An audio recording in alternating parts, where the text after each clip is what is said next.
Please channel کو لازمی support کیا کیجیے اور سبسکرائب کرنا، لائک کرنا اور کمنٹ کرنا مت بھولیے گا، اور چینل کو سپورٹ کرتے ہوئے پوری ویڈیو اینڈ تک دیکھا کیجیے تاکہ چینل کو گرو ملے۔ ناول انوکھی خوشی، لکھاری اسما خان، ایپیسوڈ 5۔ سوری خرسند شرمندگی سے بولا۔ انہیں ہلکا ہلکا اندھیرا ہو چکا تھا کہ مہر کے سونے کی وجہ سے شاز کسی اور کام پہ چلا گیا اور وہاں سے لیٹ ہو گیا۔ کس بات کی سوری؟ وہ حیرانگی سے پوچھتی ہے۔ میری وجہ سے آپ کو چوٹ لگی، نہ میں آپ کو فائل لینے کا کہتا اور نہ آپ کے چوٹ لگتی۔ وہ اس کی بات پہ ہنسی۔ آپ اس وقت سائیکو کیس لگ رہے ہیں، آپ جانتے ہیں کہ وہ چوٹ میرے نصیب میں تھی۔ وہ اسے یاد دلاتی ہے تو وہ بھی مسکرایا۔ جلدی گاڑی چلائیں، موسم خراب ہو رہا ہے۔ وہ ونڈو اسکرین سے باہر دیکھتی بولی تو وہ سر ہلاتا ہے۔ سردیوں میں تو پھر ایسا ہی ہوتا ہے موسم، خرسند نے کہا تو وہ سرگوشی کرتی ہے۔ ہمارے دل کا موسم سدا بہار ہی خراب رہتا۔ اب وہ ناسمجھی سے اسے دیکھتا ہے۔ جی کچھ کہا آپ نے؟ وہ فوراً سیدھی ہوئی۔ جی میں کہہ رہی تھی کہ گھر والے پریشان ہو رہے ہوں گے کہ ہم ابھی تک نہیں آئے۔ وہ ٹالتی ہے تو خرسند سر ہلاتا ہے۔ بے فکر رہیں، میں فون کر کے آپ کے چوٹ اور لیٹ ہونے کی انفارم کر دیا تھا۔ وہ مسکرا کر اسے مطلع کرتا، ڈرائیونگ پر توجہ دیتا ہے۔ آپ نے کبھی غصہ کیا ہے؟ وہ دلچسپی سے پوچھتی ہے تو وہ ہنسا۔ آپ میری کزن ہو، جانتی ہی ہو مجھے، میں نے کبھی آپ کو شدید غصے میں نہیں دیکھا۔ میں حیران ہوتی ہوں کہ کوئی کیسے ہمیشہ بنا غصے کے رہ سکتا ہے۔ وہ پرجوش ہوئی۔ پین کلر کی وجہ سے اب درد بالکل نہیں ہو رہا تھا۔ خیر میں بھی انسان ہوں اور غصہ آنا ایک فطری عمل ہے۔ مجھے بھی آتا ہے غصہ، لیکن میرے خیال میں مجھ میں برداشت کے ہارمون زیادہ ہیں۔ وہ ہنسا۔ تو کیا اگر ابھی یہاں سے چور ڈاکو ہمیں گھیر لیں اور مجھے گندی نظروں سے دیکھیں تو بھی آپ کی برداشت کے ہارمون زیادہ رہیں گے؟ غصہ نہیں آئے گا آپ کو؟ وہ معصومیت سے آنکھیں پٹپٹاتی بولی۔ خرسند کو چونک آ گئی۔ وہ اسے دیکھتا ہے جو جواب طلب نظروں سے اسے ہی دیکھ رہی تھی۔ ادھ کھلے بڑے بڑے سرخ ہونٹ، لمبی پنکھوں والی بڑی بڑی آنکھیں۔ الگر سردی سے کانپتا ہوا اس کا دل یا شروف کسی کا بھی ایمان خراب کر سکتا تھا۔ ایسے کیا دیکھ رہے ہیں؟ میں فرزن کہا ہے۔ وہ تھوڑی ہچکچائی اس کی نظروں سے، جبکہ خرسند جلدی سے بوکھلا کر اپنا دھیان ڈرائیونگ پر دیتا ہے۔ آئی تھنک مہر آپ مجھ سے زیادہ اچھی سائیکولوجسٹ بن سکتی ہیں، وہ اسے کہتا گاڑی پارک کرتا ہے کہ گھر آ چکا تھا۔ وہ گاڑی سے نکل کر اس کی طرف کا ڈور اوپن کرتا ہے تو وہ شکریہ کہتی باہر نکلی۔ خرسند لاک کرتا اس کے پیچھے ہی اندر کی طرف بڑھا۔ السلام علیکم، دونوں یک زبان بولے۔ وعلیکم السلام، شکر ہے تم لوگ خیریت سے آ گئے۔ سب سلام کا جواب دیتے ہیں۔ رحمان علی شکر ادا کرتے ہیں۔ زیادہ چوٹ تو نہیں آئی میری جان؟ اصفر فکر مندی سے مہر کو ساتھ لگاتے پوچھتے ہیں تو سبھی مسکرائے۔ نہیں بس معمولی سی تھی، جلدی سے کھانا دیں، بہت بھوک لگی ہے۔ وہ ابھی کھانا شروع کرنے لگے تھے، اس لیے وہ بھی جلدی سے کرسی کھینچ کر بیٹھ گئی۔ خرسند بھی فاطمہ کے ساتھ والی کرسی پر بیٹھا تو فاطمہ محبت سے اسے دیکھتی اس کے لیے کھانا نکالنے لگی۔ ہم تو پریشان ہو گئے تھے کہ زیادہ چوٹ نہ آ گئی ہو، ناظمہ فکر مندی سے بولی، جس کی سب نے تائید کی۔ آپ فکر نہ کریں پھوپھو، اس ٹائن کو کچھ نہیں ہونا۔ احد کی بکواس پر سبھی نے اسے گورا۔ ہاں بالکل یاد نہیں بچپن میں کتنی بری سیڑھیوں سے گری تھی، مگر مجال ہے جو صحت کو فرق پڑا ہو۔ آرس نے بھی تنگ کرنے کو کہا تو وہ ہانسی سی اصفر کو دیکھتی ہے۔ بابا جی دیکھ لیں یہ کتنے بدتمیز ہیں۔ اس کی شکایت پر اصفر نے انہیں دیکھا کہ وہ کتنے بدتمیز ہیں۔ سب ان کی نوک جھونک پر ہنسنے لگے۔ بیٹا پیار سے تنگ کرتے ہیں آپ کو، دیکھنا جس دن رخصت ہوئی تو کتنا روئیں گے یہ۔ فاطمہ نے پیار سے پچکارا۔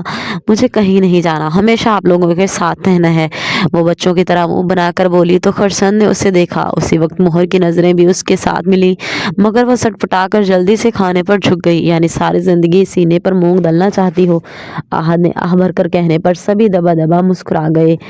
تو پھر کہاں تک پہنچی تمہاری لو سٹوری؟ زرگ نے شرارت سے کہا تو وہ غصے سے اس کی طرف دیکھتی ہے۔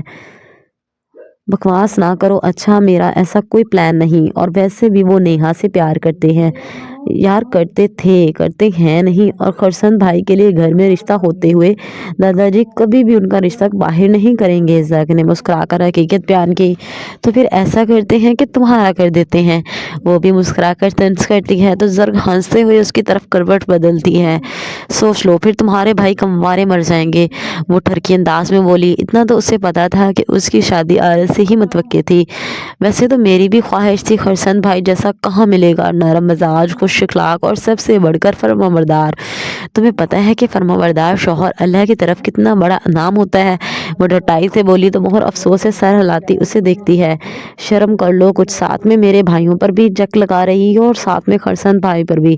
اس کی بات پر زر کہکا لگاتی سرہانے کو گلے لگا لیتی ہے، اور یہ دونوں بھائیوں پر نظر نہ رکھو، صرف عارض سے ہی ہونی ہے تمہاری شادی انشاءاللہ۔ مہر نے صاف گوئی سے کہا، اس گھر کے لیے بھی یہی ٹھیک ہے۔ زر کی بات پر وہ مہر مسکرا گئی۔ اچھا سنو، پرسوں نیہا آ رہی ہے، شادی کے بعد پہلی دفعہ گھر آ رہی ہے اپنے شوہر کے ساتھ، وہ اطلاع دیتی ہے تو مہر حیران ہوئی۔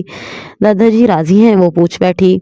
خرسند بھائی کس مرض کی دوا ہیں؟ زر ہنس کر کہتی کمبل تان کر لیٹ گئی، جبکہ مہر کی مسکراہٹ غائب ہو گئی۔ اس کے ارد گرد بس یہی آواز تھی کہ وہ ہمیشہ میری ڈھال بن کر رہے گا، میں کسی مرد کی پہلی سچی اور پاک محبت ہوں۔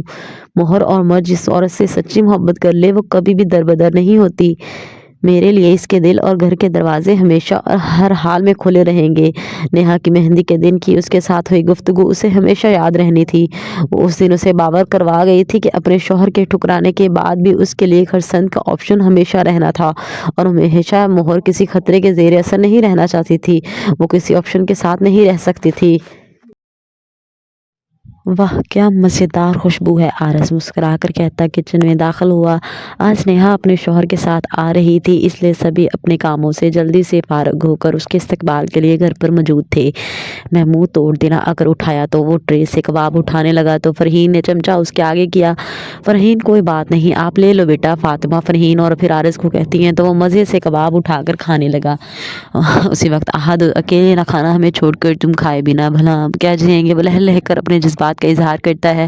مامی جان انہوں نے سارے اسی طرح کھا جانے ہیں۔ زرق نے شکایت لگائی تو احد کھا جانے والی نظروں سے اس فتنی کو دیکھتا ہے۔ تو کیا ہوا، زرق کباب ہی کھا رہے ہیں، اسپیشل چیزیں تو فریج میں پڑی ہیں۔ ناظمہ نے بھاونڈا پھوڑا اور پھر سب خواتین کو جلسے کی صورت اپنی طرف دیکھتا پا کر بکھلائیں۔ اوہ واو، اس کا مطلب فریج پر ڈاکہ ڈالنا چاہیے۔ وہ فریج کی طرف بڑھا کے مہر نے رستہ روک لیا۔ میرے کہنے پر بازار سے آلو لائے تھے جو اب ٹوروں کی طرح آ گئے ہو، منہ بنا کر بولی تو احد مصنوعی درد امیز لہجے اور شکل سے بولا، یعنی تم ایک آلو ساتھ ہی ہاتھ کا آلو بنایا، آلو کی خاطر اپنے حسین و جمیل و خبرو بھائی کو انکار کرو گی؟ ساتھ ہی مصنوعی آنسو لگا لیے۔ اس کے ڈرامے پر سب کے چہروں پر مسکراہٹ دوڑ گئی۔ احد اور حسین و جمیل، ہاں ہاں ہاں۔ زرگ نے مذاق بنایا تو وہ ناک منہ پھلا کر اس کی طرف چہرہ کرتا ہے، منہ دھو دیکھو، اور جیسے پلاسٹک کا لوٹا بھڑاس نکالی۔ او ویری نائس جوک۔ وہ ہاتھ چہرے پر رکھ کر مصنوعی ہنسا اور پھر غصے سے اسے دیکھا۔ باقی سب ان کی لڑائی انجوائے کر رہے تھے۔ اپنا منہ دیکھا ہے جیسے کدو پہ ڈنڈی، اس کے جوک پہ زرگ نے اپنا منہ پکڑ کر ہا کیا اور پھر شروع ہو گئی، تمہارا سائیکل کی اتنی چین جیسا منہ، آنکھیں تمہاری چوہے کے بل جیسی، ناک تمہاری سوئی بھی پڑے دھاگے جیسا، اور ہونٹ تمہارے کیلے میں کیسے اترے چھلکے جیسے۔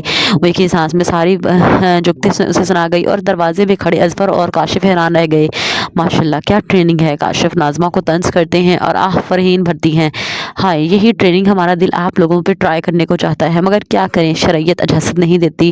شاباش بیگم، ویسے رکھ کے لعنت بھیجی ہے اپنی لو میرج پہ۔ اظفر کیوں کر پیچھے رہتے، ساتھ ہی رخ زرق کی طرف کیا، خیر اس سے ایک بیٹے کی تو 100% صحیح خصوصیات بتائی ہیں زرق، بیٹا یہ دوسرے کی بھی بتاؤ نا کچھ۔ وہ خاموشی سے کباب بناتی، فاطمہ کے پاس سے کباب اٹھا کر کھاتے، عارض کے چھکے چھڑا گئے، کباب حلق میں ہی اٹک گیا اور منہ کھلا کا کھلا رہ گیا۔ ویسے تو ٹھیک ہے ماموں، مگر تھوڑا بونگا ہے، وہ شرارت کرتی ہے تو عارض منہ بنا کر باہر نکل گیا۔ سب کی ہنسی چھوٹ گئی۔ تو ہوگی بونگوں کی سردار، خبردار میرے ذہین و فطین بھائی کو کچھ کہا۔ مہر اپنے بھائی کا دفاع کرتی حساب برابر کر کے باہر نکل گئی۔ ہاں خود کو دیکھو بھینس جتنی موٹی عقل والی، احد کیوں پیچھے رہتا اور زرق غصے سے ان تینوں کے پیچھے بھاگی۔ بدتمیزوں، رکو میں بتاتی ہوں تم سب کو۔ پیچھے ان سب کی ہنسی چھوٹ گئی۔ اللہ تعالیٰ ان کو ہمیشہ ایسے ہی ہنستا مسکراتا رکھے، ان چاروں کی وجہ سے ہی تو گھر میں رونق ہے۔ فاطمہ کی دعا پر سب نے زیر لب آمین کہا۔ Please like comment and subscribe کرنا مت بھولیے گا، اور چینل کو سپورٹ کرتے ہوئے ویڈیو کو پورا دیکھا کرے تاکہ چینل کو گرو ملے، اس لیے پلیز پلیز پلیز سپورٹ